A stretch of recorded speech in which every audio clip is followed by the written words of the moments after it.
अस्सलाम वालेकुम friends, Radish Tech YouTube channel में खुश आमदीद। फ्रेंड्स, ये हमारे पास ड्रायर एक रिपेयर के लिए आया है। आज की इस वीडियो में हम आपको बताएंगे कि इसके ये जो हैंडल आपको सामने नज़र आ रहा है, इस हैंडल को कैसे इंस्टॉल करते हैं। इस ड्रायर की ये बॉडी प्लास्टिक की है। फ्रेंड्स, अगर आप इस हैंडल को नॉर्मल तरीके से लगाएंगे, इस्तेमाल करते हुए इस पर जोर आएगा। इस जोर की वजह से ये इसकी बॉडी को भी ख़राब कर सकता है, इसकी बॉडी को भी तोड़ सकता है। इस हैंडल को मजबूती से और पायदार तरीके से लगाने के लिए इस्तेमाल करते हैं ताकि ये बॉडी को भी ख़राब ना करे। कैसे लगाते हैं आज की वीडियो में, इसके बारे में आप फ्रेंड्स को बताएंगे। फ्रेंड्स, सबसे पहले आपने इसकी मार्किंग कर लेनी है कि ये हैंडल कहाँ पर मुनासिब तरीके से आएगा और इस्तेमाल करते हुए ताकि इसको आसानी से इस्तेमाल किया जा सके।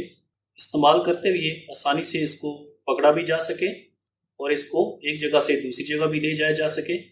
इसके लिए सबसे पहले इसकी हाइट और सेंटर इसको अलाइन कर लेना है।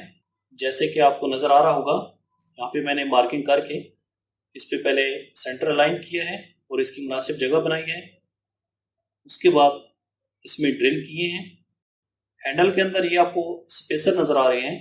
इन स्पेसर को लगाने का मकसद ये है, इसको बगैर स्पेसर के लगाता इस्तेमाल करते हुए इसमें हाथ अच्छे तरीके से नहीं आएगा। इसके लिए ये मैंने मेटल के इसमें स्पेसर इस्तेमाल किए हैं। इन स्पेसर की वजह से इसके हैंडल को पकड़ना बहुत ही आसान हो गया है। स्पेसर के बैक साइड पर ड्रायर की बॉडी के वायर वाली साइड पर वाशर भी ऐसे लगानी है। स्पेसर लगाने के बाद अगर आप इस वाशर को इस्तेमाल नहीं करेंगे तो ये स्पेसर इसकी प्लास्टिक बॉडी को डैमेज कर देगा। इसके लिए मैंने वाशर लगाई हैं ताकि इस स्पेसर बॉडी को ख़राब ना करे।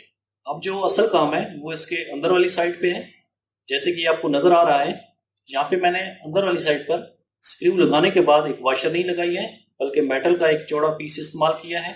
इस मेटल के चौड़े पीस को इस्तेमाल करने का मकसद ये है कि जब आप वायर से इस पर जोर लगाएंगे, अगर हम इस पर एक छोटी वाशर भी रख देते जो कि स्क्रू के हिसाब से वाशर मिलती है, उस वाशर का जो आउटर डाया है वो कम होता है और हैंडल से इस ड्रायर को घसीटने पर, जोर लगाने पर वो इसकी बॉडी को भी ख़राब कर सकता है, इसकी बॉडी को तोड़ सकता है।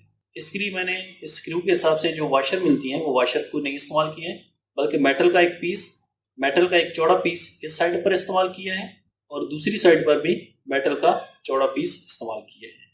मेटल के पीस को लगाने के बाद जैसे कि आप ये देख रहे हैं, इस स्क्रू के ऊपर मैंने 2 नट इस्तेमाल किए हैं। इन 2 नट के इस्तेमाल की वजह से, वाइब्रेशन की वजह से भी ये स्क्रू नहीं लूज होगा और नहीं खुलेगा। मजीद इसको मजबूती देने के लिए, क्योंकि ये ड्रायर है और ये चलते हुए जब ये स्टार्ट होता है और स्टॉप होता है उस वक्त इसमें बहुत ज़्यादा वाइब्रेशन होती है। नॉर्मल भी जब ये चल रहा होता है तो उस टाइम इसमें वाइब्रेशन होती है।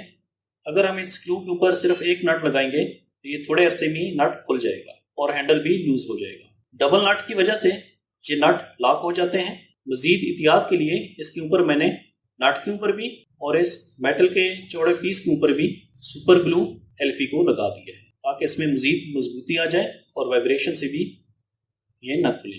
क्योंकि इन स्क्रू को टाइट करने के लिए आपको इस ड्रायर को ऊपर वाली साइड और नीचे वाली साइड पर मुकम्मल खोलना पड़ेगा, जो कि बहुत ज़्यादा मुश्किल होती है। इसलिए एहतियात के तौर पर मैंने इसमें डबल नट और साथ में सुपर ग्लू एल्फी वगैरह का भी इस्तेमाल किया है। फ्रेंड्स, आज की वीडियो में इतना कुछ ही था। उम्मीद करते हैं आज की इस वीडियो से आपने नया कुछ सीखा होगा।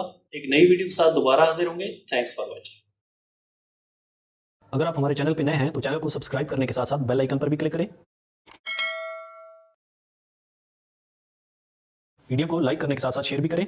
वीडियो आपको कैसी लगी है या फिर आपका मजीद कोई क्वेश्चन है तो उसके लिए आप हमें कमेंट्स कर सकते हैं। मिलते हैं एक नेक्स्ट वीडियो में। Thanks for watching.